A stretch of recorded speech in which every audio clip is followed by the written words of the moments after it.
नमस्कार, आप देख रहे हैं बीएमडब्ल्यू न्यूज बिहार और मैं हूं आपके साथ अभिषेक। देखिए, इस वक्त बड़ी खबर आ रही है पटना से। पटना में चुनाव आयुक्त जो हैं वो पहुंच चुके हैं। चुनाव आयोग की पूरी टीम पटना पहुंच चुकी है। जैसा कि हमने अभी कुछ देर पहले आपको खबरों में भी दिखाया कि चुनाव आयोग की टीम पटना पहुंच चुकी है। 3A से टर्मिनल, पटना के एयरपोर्ट टर्मिनल 3A से वो निकलते हुए भी दिखाई दे रहे थे आपको। और अब जो जानकारी मिल रही है, चुनाव आयोग की जब मीटिंग हुई, मीटिंग में सभी पार्टियों को न्योता दिया जाता है कि आप आइए, अपनी बातों को रखिए कि कैसे चुनाव होने चाहिए, कितने फेज में चुनाव होने चाहिए, क्यों होने चाहिए। इन तमाम मुद्दों पर चुनाव आयोग बात करती है राजनीतिक पार्टियों से। लेकिन जो सबसे बड़ी फजीहत हुई है, वो फजीहत है 3 बड़े नेताओं की। मैं नाम लेना चाहूंगा उन 3 बड़े नेताओं की। तो सूत्रों के मुताबिक जो खबर आ रही है, उन 3 नेताओं को, उन 3 नेता के पार्टियों को, उन पार्टियों के बड़े नेताओं को निमंत्रण ही नहीं दिया गया, बुलावा ही नहीं भेजा गया चुनाव आयोग की तरफ से कि आप आइए और मीटिंग में बैठिए। आखिर में वो कौन लोग हैं, किनके बारे में बात कर रहे हैं, तो मैं आपको बता दूं। वीआईपी सुप्रीमो मुकेश सहनी, मांझी जी, जी हां, मांझी जी जो एनडीए के घटक दल के बड़े नेता हैं, केंद्रीय मंत्री भी हैं, जीतन राम मांझी, हम पार्टी है उनकी। और तीसरा नाम प्रशांत किशोर का भी है।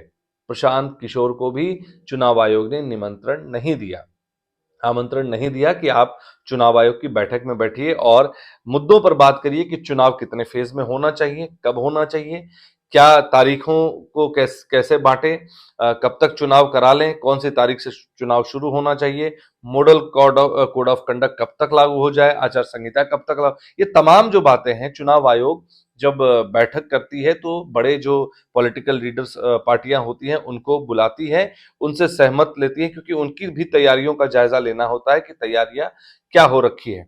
फिर बाद में ये तय होता है कि भाई कब तक, क्योंकि आपको पता होगा कि नवंबर में सरकार बन जानी है।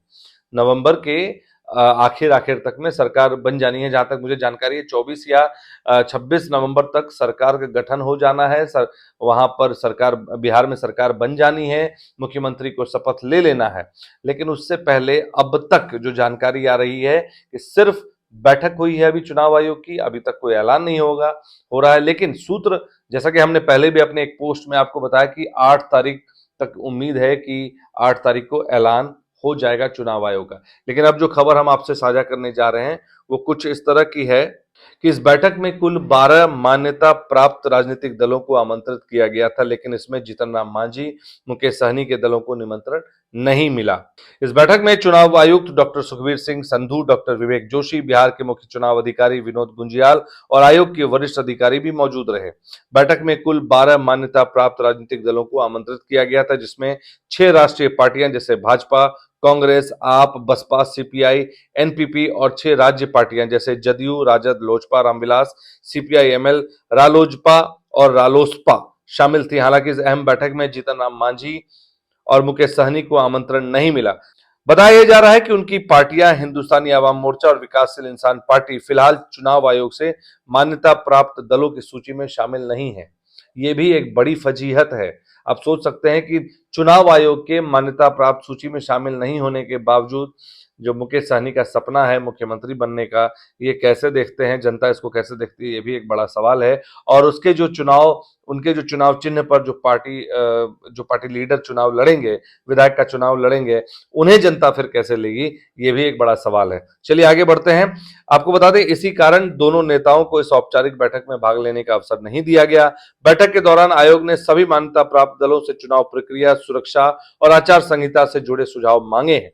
इस बैठक में जदयू के कार्यकारी राष्ट्रीय अध्यक्ष संजय झा ने जहां आयोग से राज्य में एक ही चरण में चुनाव कराने का अनुरोध किया, वहीं भाजपा ने अधिकतम 2 चरणों में चुनाव कराने का सुझाव दिया है। तो भाजपा की स्ट्रैटेजी कुछ इस तरह की है, क्योंकि देखिए, बिहार में चुनाव होंगे और बिहार में जिस समय चुनाव दूसरे चरण की बात अगर करें तो ये मान के चलिए कि उस समय छठ पूजा स्टार्ट हो जाएंगे और लगभग बिहार के जितने भी लोग हैं वो छठ में तो जरूर आते हैं। भले दुर्गा पूजा में अपने शहर, अपने गांव नहीं आए, लेकिन छठ चूंकि एक महापर्व माना जाता है बिहार का, इसको लेकर जितने भी बिहार के लोग, जो प्रवासी बिहारी हैं, जो बाहर जाके नौकरी करते हैं, चाहे विदेशों में नौकरी करते हैं, बिहार से बाहर देश के किसी और हिस्से में जाके काम कर रहे हैं या विदेशों में जाके काम करते हैं, वो वापस जरूर आते हैं अगर उनके घर में छठ होती है।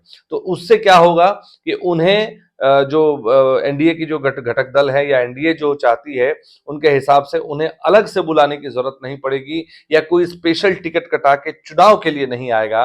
वो पहले आ जाएगा और वो उस समय तक रहेगा मौजूद, और चुनाव अगर इस बीच में उस चरण तक होती है तो उनका वोट पड़ेगा और वो वोट दे पाएंगे।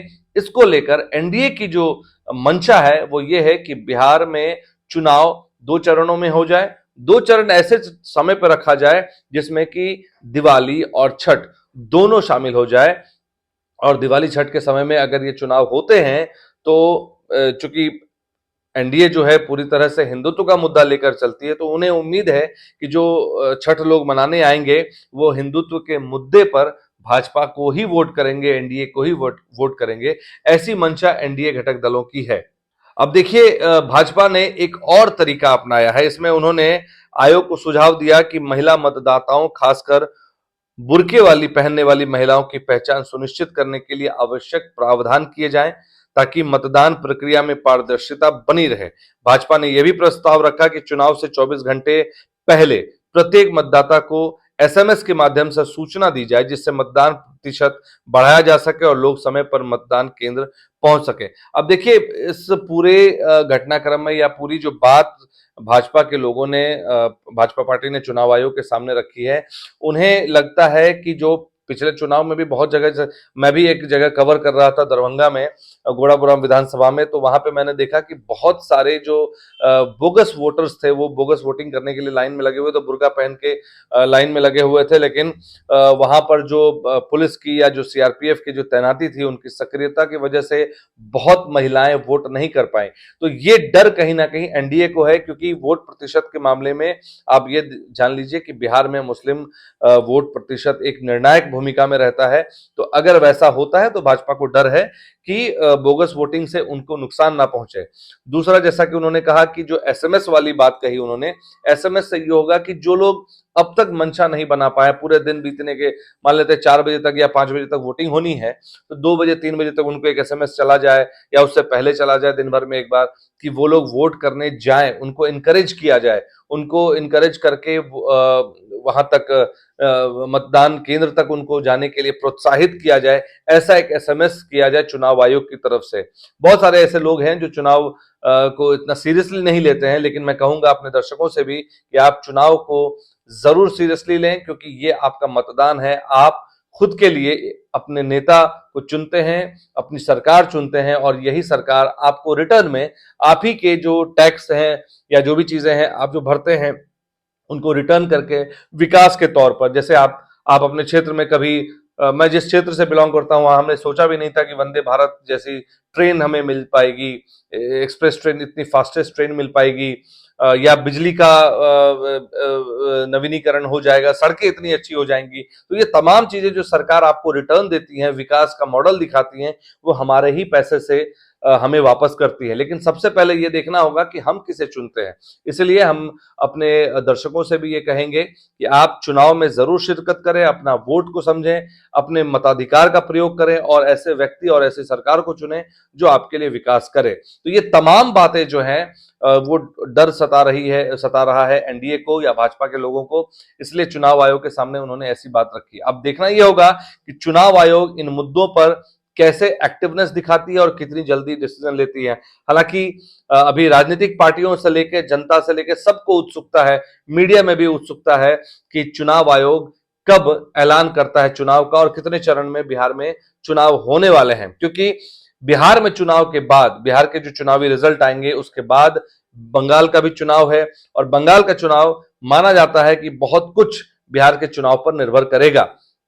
अब चुनाव आयोग के हाथ में है कि जल्द से जल्द इस चुनाव की तारीखों का ऐलान हो और जनता वोट देने के लिए एकजुट हो और अपनी सरकार बिहार में एक बार फिर से चुने।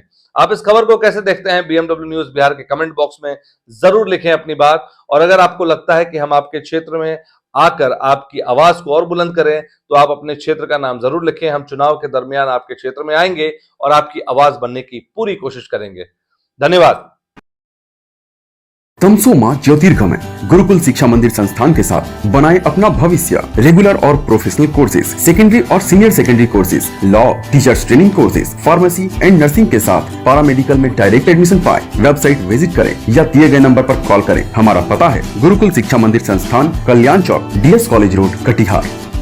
हमारा वीडियो अगर आपको अच्छा लगा हो तो आप हमारे वीडियो को लाइक करें, शेयर करें और हमारे चैनल को सब्सक्राइब जरूर करें।